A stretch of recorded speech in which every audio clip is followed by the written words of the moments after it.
Apple unveiled 3 new iPhones, and with the launch of Apple's 10-year anniversary iPhone X, the other 2 iPhones Apple unveiled took the backseat.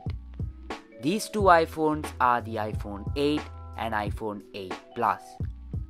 I think the main reason for that is the same old boring design with the unnecessarily big bezels that the iPhone 8 and 8 Plus pack. But when you look past that, these phones are still great options. These iPhones definitely are not the greatest iPhones ever, but surely they aren't the most expensive iPhones too. Hey guys, it's Banu here from Andro and welcome to my review of the Apple iPhone 8 and iPhone 8 Plus. Make sure to smash that subscribe button down below in case you haven't already, and let's get started.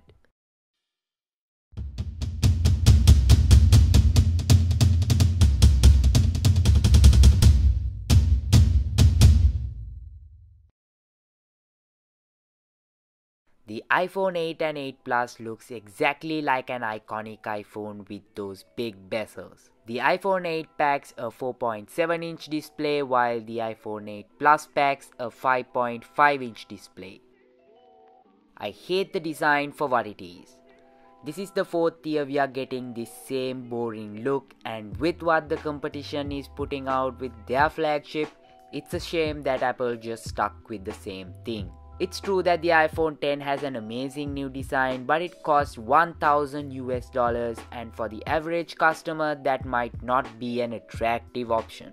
Even though the front design hasn't changed drastically, both phones have glass at the back, which is new. The glass back looks nice as long as you wipe it and clean it. This is still a fingerprint magnet and it's going to be double trouble if you drop it, even though Apple calls it the most durable glass ever. The tests that are done online surely doesn't prove Apple's claim. Talking about the colors, it is available in space gray, gold and silver, and I really dig this new gold color option. There is still no headphone jack, and these phones are still water resistant, so the design aside, these 2 phones are quite good. One thing I noticed is that both phones are super fast. The iPhone 8 and 8 Plus packs the same 6-core Apple A11 Bionic chip that the iPhone X uses, and these phones are extremely powerful. Apps are really well optimized and things just work. Running the latest iOS 11, there are some neat little changes like the new control center, and there are some more little changes here and there as well. Still, if you're a customization junkie, you will be disappointed with the options available in iOS. But if you're the type of person who just wants things to work, this will be a great pick for you. Another reason why you might want to consider the iPhone 8 or 8 Plus are the cameras. The megapixels on the cameras are still 12 megapixels at the back, and at the front it is still 7 megapixels, but there are other improvements done internally. OIS is still only available on the main lens on the iPhone 8 Plus. The portrait mode works great on the iPhone 8 Plus. The portrait lighting effects are pretty exciting, but they aren't still pretty great. That could be because they are still in beta, so we'll have to wait and see where that goes. I hope they will be able to improve it more and more in the future.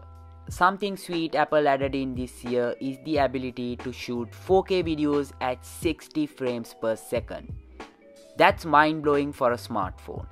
You can also shoot full HD slow motion footage at 240 frames per second as well.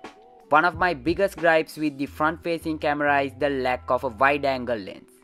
It is so frustrating to take group selfies with the iPhone because of this. At times I wish I was Mr. Fantastic so that I can extend my arm. I also still don't understand why Apple isn't giving us a manual mode in the camera app. Come on Apple, it's 2017. With all of that being said, the camera experience on the iPhone 8 and 8 Plus was consistent. Here are some camera samples so you can have a look and decide how good the camera really is.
Please note that these photos have been captured either with the iPhone 8 or iPhone 8 Plus.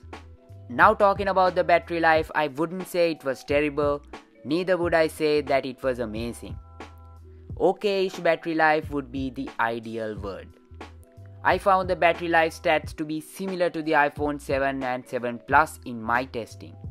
The addition of Qi wireless charging is exciting on the iPhone 8 and 8 Plus, and so is fast charging, but you have to buy an adapter for $75 additionally to make full use of that, cause the one that comes in the box doesn't support it.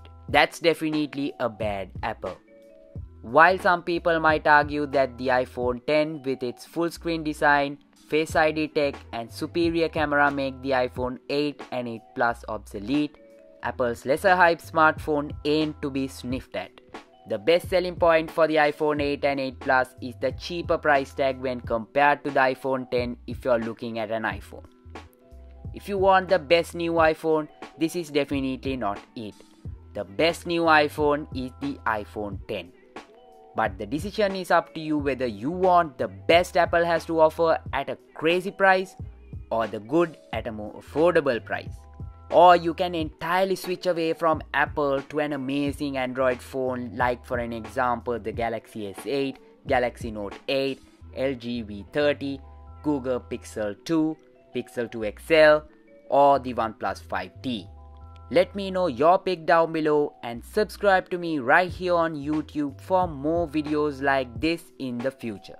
You can follow me on social media at Andro for behind the scenes and updates. Let me know if you enjoyed this review by dropping a comment, and let me know what you think about the iPhone 8 and 8 Plus as well. If you know someone who's looking to buy a new iPhone, definitely share this video with them as well. And until I talk to you guys in my next video, this is Banu signing out.